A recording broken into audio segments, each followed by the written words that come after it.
Good afternoon. I am Brianna Hammond.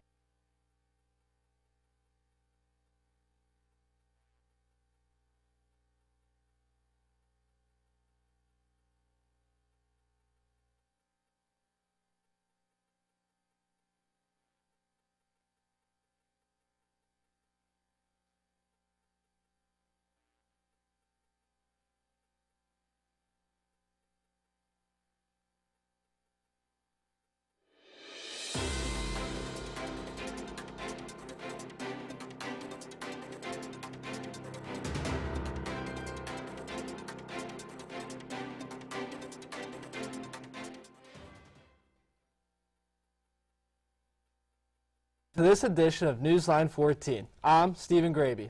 And I'm Lainey Lynch. Let's see what's happening on the Hilltop and in national news. The diplomacy to dissolve the conflict between Russia and Ukraine seems to be failing. U.S. President Joe Biden and Russian President Vladimir Putin held conversations over the phone, but the talks failed to come up with any results. A White House statement says that the United States remains prepared to engage in diplomacy.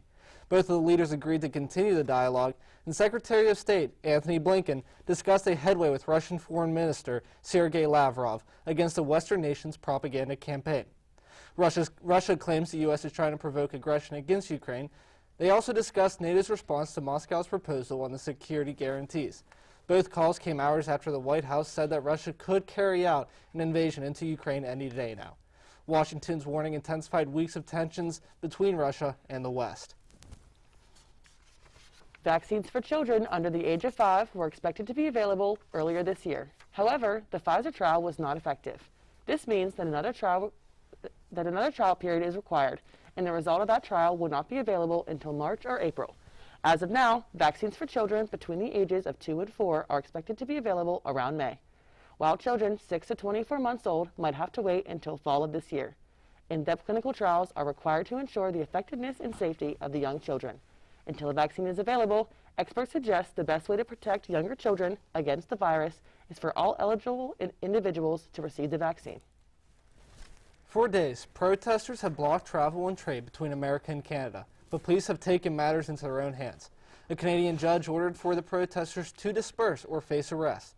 Ambassador Bridge, where the protests were occurring, connecting Detroit, Michigan and Windsor, Ontario, Canada, is responsible for about a quarter of all trade between the U.S. and Canada.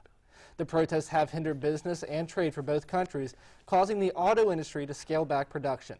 According to USA Today, the Michigan auto industry has lost $51 million of direct wages due to the protest. However, after the week-long protests and blockages, Ambassador Bridge is finally open to travel and trade again. 9 officers in Phoenix are wounded during a gunfight. Early last Friday, the Phoenix police were responding to reports of a woman being shot. The first officer on scene was invited into the building by the shooter. The shooter then ambushed the officer as he approached the building's door and was shot several times. When backup arrived on scene, they managed to get the downed officer to safety. After this, a second man exited the home holding a baby girl. The baby was placed on the ground and the man was detained.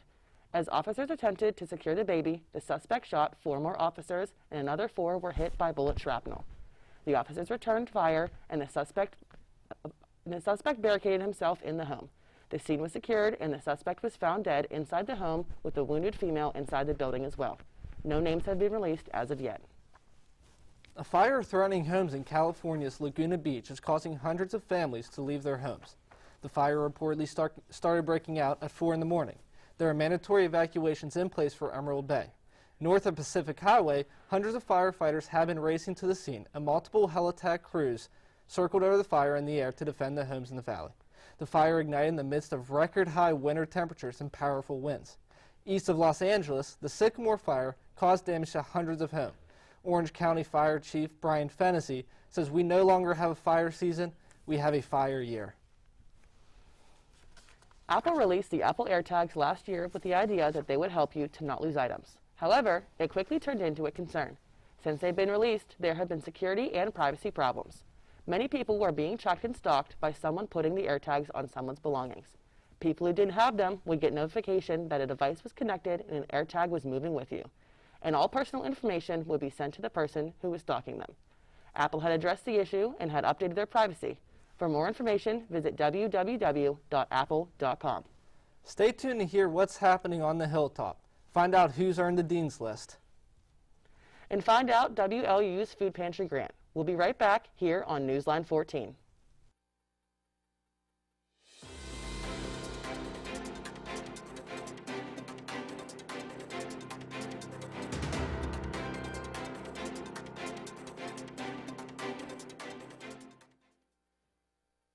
Going off to college can be an exciting yet stressful time for students.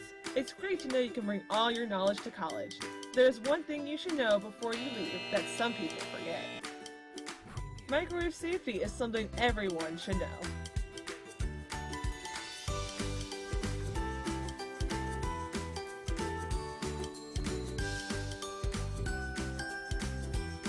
Remember to read instructions carefully and watch the microwave in order to avoid any disasters.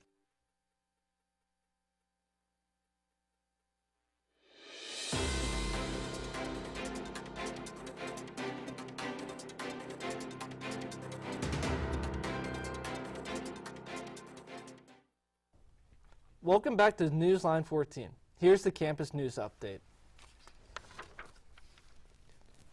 The West Liberty University Food Pantry recently received a grant from the Sodexo Stop Hunger Foundation. WLU Sodexo Food Service Manager Rebecca Bowman presented the $1,000 grant to the University Food Pantry. According to Director of Student Life and the on-campus food pantry, Kate Billings, this grant will be used to restock the food pantry shelves and provide more healthy food options for students. The food pantry hopes to purchase a refrigerator or freezer that provides students with a larger variety of meals. The Stop Hunger Foundation partnered with Sodexo to raise funds for nonprofit organizations that work to end hunger for children and students in the United States. The campus food pantry offers free meals to all students who are facing food insecurity. The food pantry is located on the second floor of the Student Union in room S17. To learn more about the campus food pantry, visit West Liberty's website. Students of West Liberty achieving Dean's List honors can expect to see a shiny new certificate in the mail after a month-long waiting period. On Wednesday, February 9th, Fall 2021 Dean's List certificates were mailed to the permanent home addresses of students on campus. The Dean's List certificates are being received much later than they originally expected due to complications with delivery to the business office. Vice President of Student Affairs and Enrollment Management, Scott Cook, announced the original mailing date of the Dean's List honors as of the first week of January. The list of students receiving Dean's List honors for their outstanding academic performance in the fall semester of 2021 was announced on January 14th. Those attaining a 3.5 grade point average and completing a minimum of 12 semester hours are honored on the Dean's List.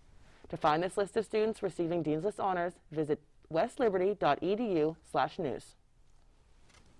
West Liberty's Student Research Competition is back and open for submissions. Students can submit research or creative work in the categories of research paper, creative writing, poster, presentation, creative work, and performance.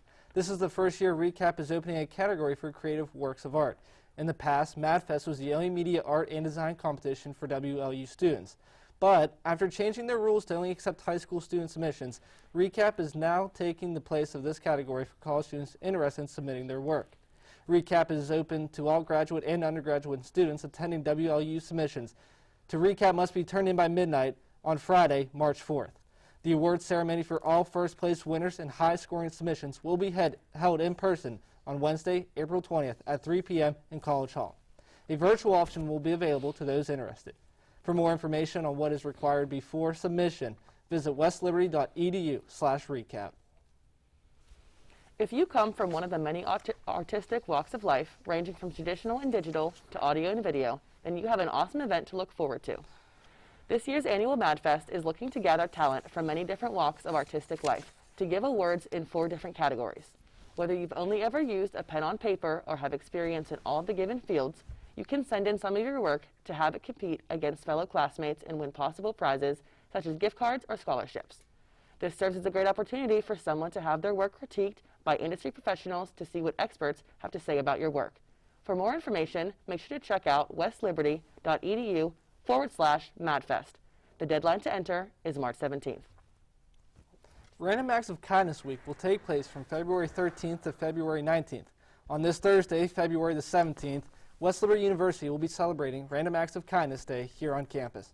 According to randomactsofkindness.org, Some kindness ideas that students can easily partake in include being kind to your waiter or waitress at a restaurant, planting a new tree, setting proactive and positive goals for yourself, asking a senior to reminisce on their past, praising and supporting your local businesses both online and in person, and so many more. Keep in mind this day is not only is important to be kind to others, but it is also important to be kind to yourself. This event is open to any and all West Liberty students, so come and celebrate Random Acts of Kindness Day by visiting the ballroom on campus from 10 a.m. to 2 p.m. on Thursday, February 17th.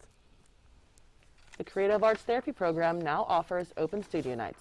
The Open Studio Nights will be every second and fourth Wednesday of the month from 5 to 7 in the evening. This event will take place in the upstairs of the Union in room S23. All students are welcome regardless of their major. No artistic experience is needed to participate in an Open Studio Night, and all supplies will be provided. Students are welcome to stay for the full 2 hours, but are free to come and go as they please. Students in the Creative Arts Therapy program created these Open Studio Nights to help students relax and manage their stress through art. Stop by room S23 in the Union on the second or fourth Wednesday of the month between 5 and 7 p.m. to learn more about Open Studio Nights. This year is the 10th year of Topper Idol. According to the Residence Life Area Coordinator and the Director of Topper Idol, Yodev Acasio, with 10 years under its belt, Topper Idol isn't going anywhere anytime soon. It's an annual and highly anticipated event not only for students, but the housing office as well. It's a tradition. Last week, the Topper Idol theme was Disney. The contestants sang a variety of Disney songs, including I See the Light from Tangled, Part of Your World from The Little Mermaid, Colors of the Wind from Pocahontas, I'll Make a Man Out of You from Mulan, and Scream from High School Musical 3. The contestants who made it to the next round are Mary Thyn Zarkeen, Mackenzie Infanti, Sarah Booth, Edward Engel, and Sean Ball. Topper Idol takes place every Tuesday in February in the College Union Ballroom at 7 p.m. This week's theme is songs from the 90s. Stay tuned next week to hear what songs were sung and what contestants made it to the final round. If you live in the dorms and are on your own for the first time, then new problems may begin to emerge, especially those in the hygiene department. As living without the constant aid of your parents can easily show, money ends up being a real problem. And unfortunately, hygiene products are an easy deduction. If this is the case for you, as it is for so many others, then the upcoming soap-making event in the Ballroom of the Union could be something to look forward to. Today, February 16th, from 8 p.m. to 10 p.m., you can have a fun time enjoying an activity you probably haven't before, while also grabbing one of these easy-to-forget cleanliness products. Make sure to swing by to enjoy the activity and make it easier for all of your friends to hang out with you. Assistant Editor Brianna Hammond has an update on the Trumpet's next publication. Here's what she has to say.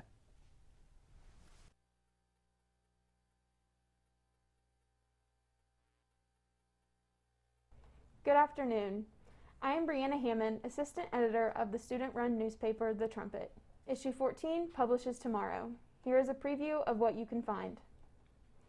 In this week's news section, we report on WLU alumni Martha Lash and her Black History Month events at the Ohio County Public Library's Lunch with Books program. Lash discussed the life of an African-American teacher, Eileen Miller, and her teaching experience during the Brown versus Board of Education case. You can find more about this on page 3.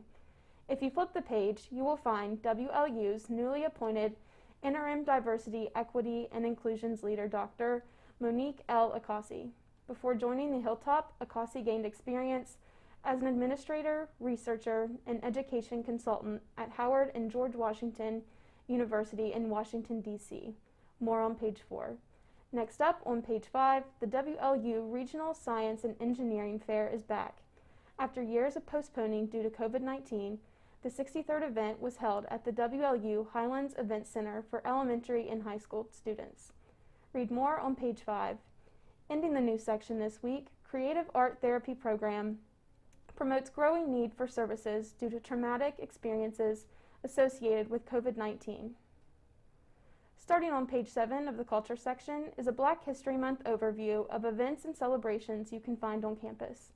On this page, President W. Franklin Evans promotes Black History Month by saying that it's a great way to highlight and identify the accomplishments that people of color have made.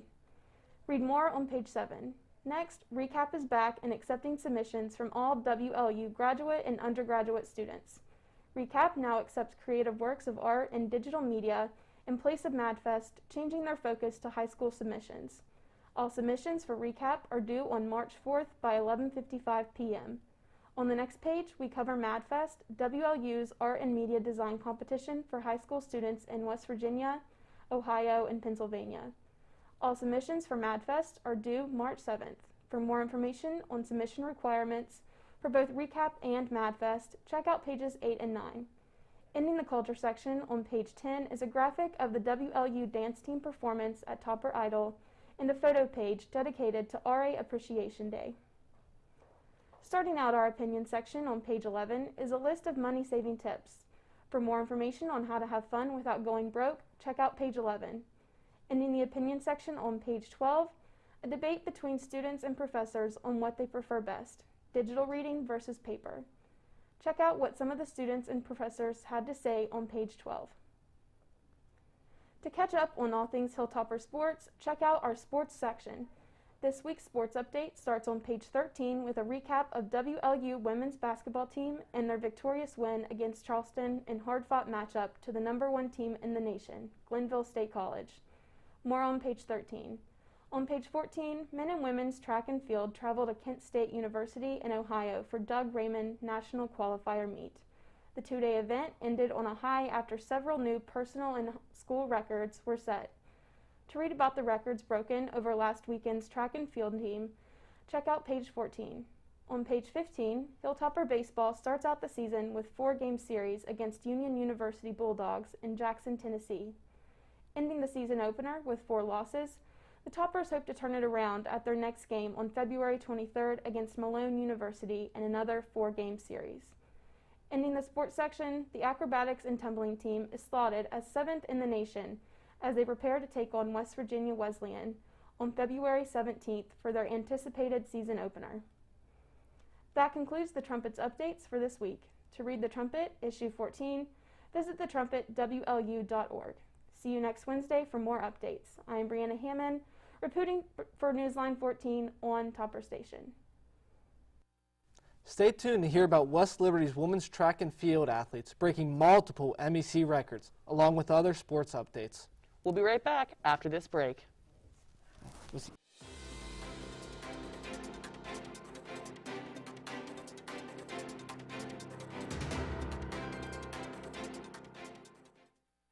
The Paul N. Elbin Library is your destination for learning. Featuring over 200,000 items in print, audio, and video formats. Students have access to search for books of all kinds.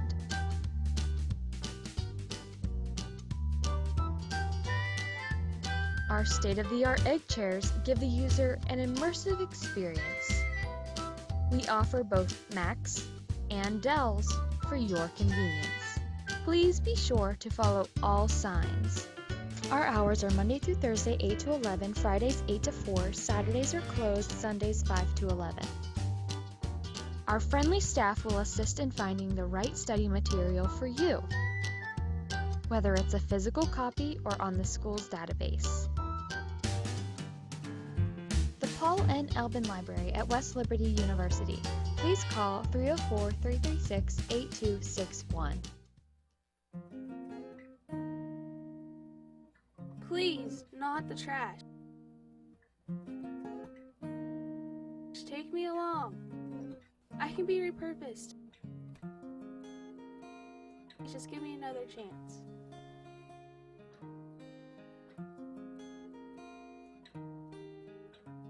It takes more than one person to make a big difference, but one person can make a difference.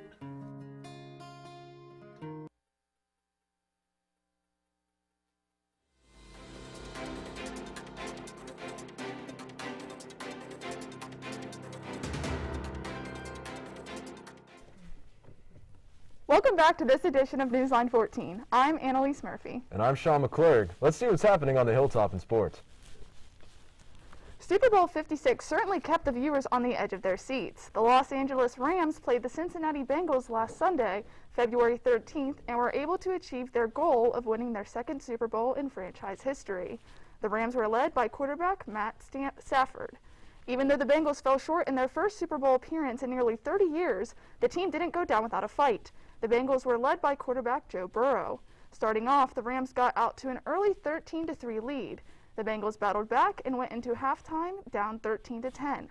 The second half started off strong for the Bengals as they scored a 75-yard touchdown on the first play. Heading into the fourth quarter, the Bengals were up 20-16. The Rams scored a touchdown, and after a big fourth down stop by Aaron Donald, the Rams won Super Bowl 56 with a final score of 23-20. Next up for the NFL, the always exciting offseason.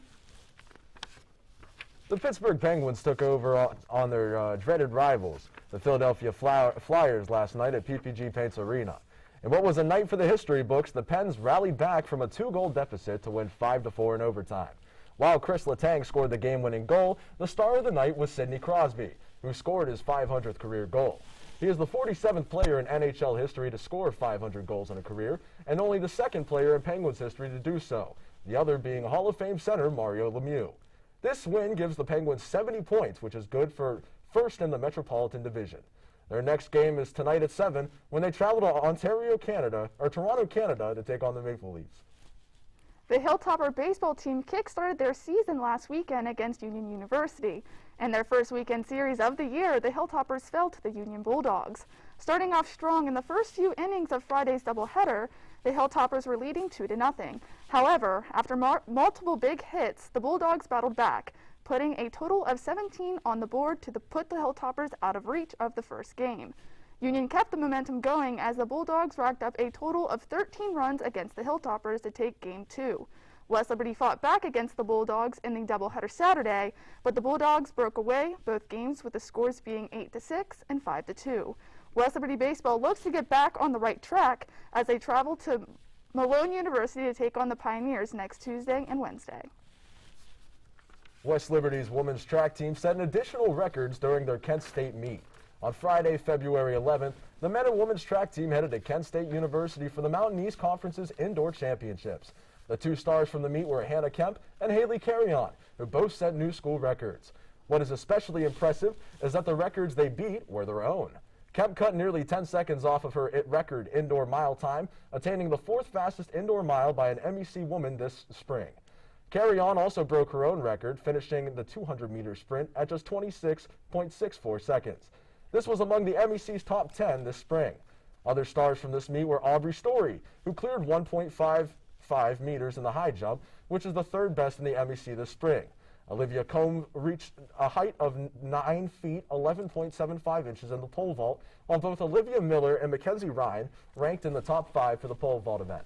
The next Mountain East Indoor Conference Championship will take place this Friday and Saturday in Huntington, West Virginia.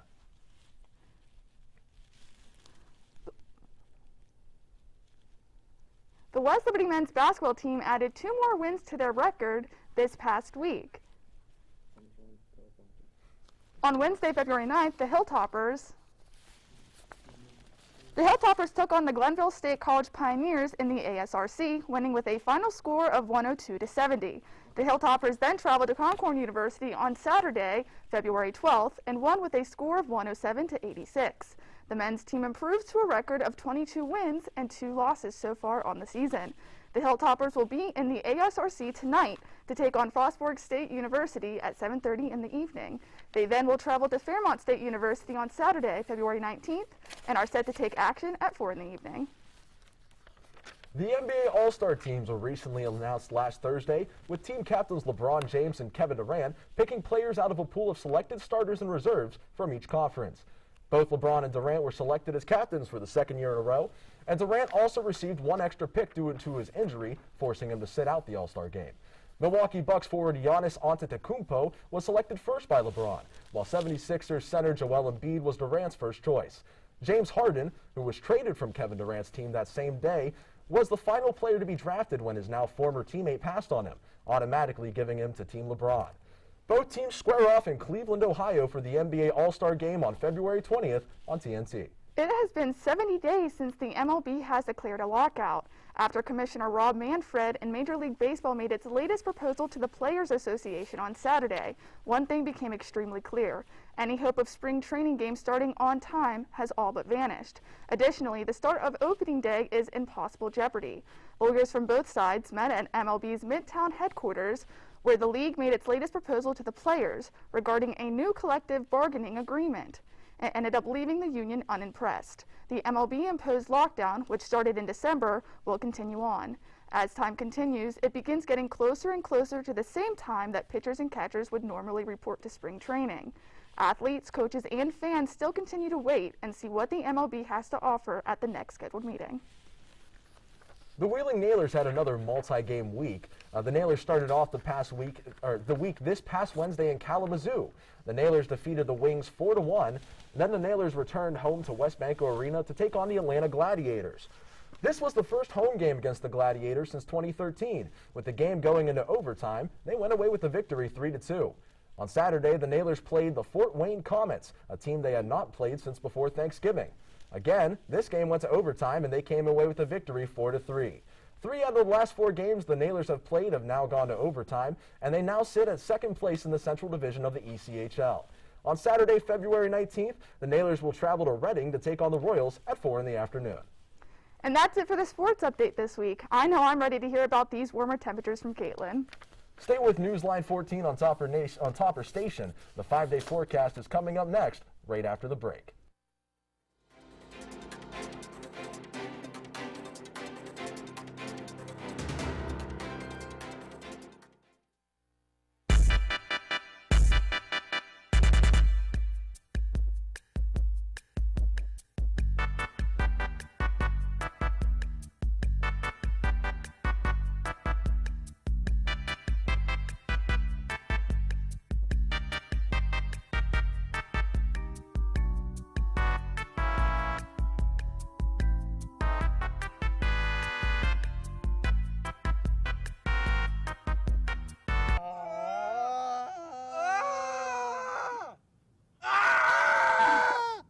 Please put Blacktop down on the track. My shins burn. And look at these guys running right here. Their shins burn too. This stuff was supposed to be done before we started school. And look at us now, dying. Ah, my shins!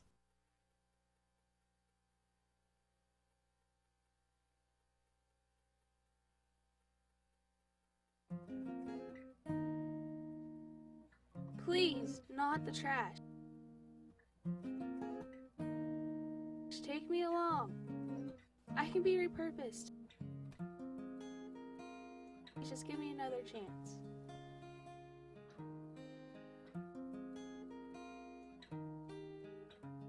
It takes more than one person to make a big difference, but one person can make a difference.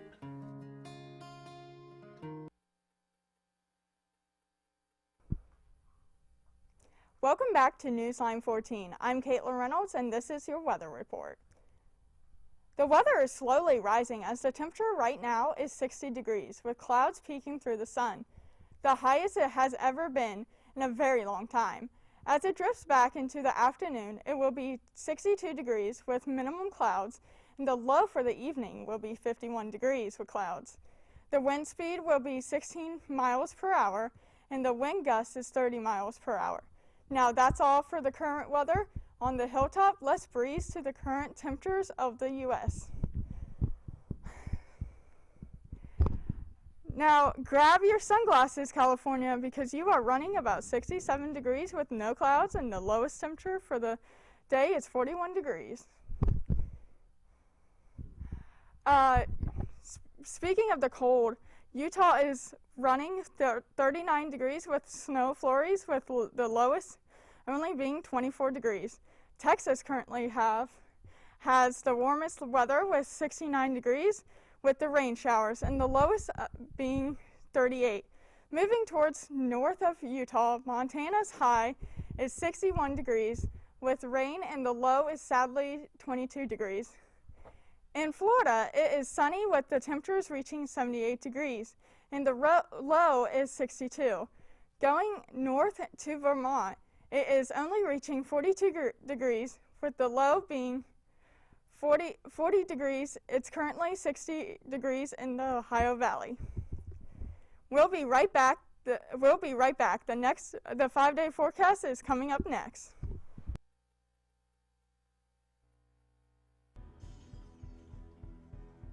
%37% of 20 to 39-year-olds reported short sleep duration. This could be due to late-night distractions or an active mind.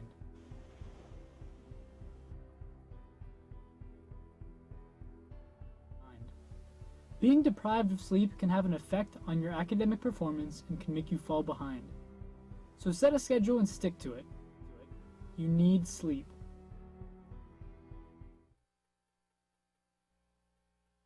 Welcome back to Newsline 14. I'm Caitlin Reynolds with the 5-day forecast. Thursday will bring surprises with rain throughout the day.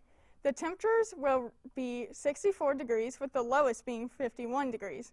Friday will bring clouds covering up part of the sun. The temperatures will be 31 and 24 degrees. The weekend will bring some colder weather, with Saturday being 36 and the low of 20 degrees with little clouds.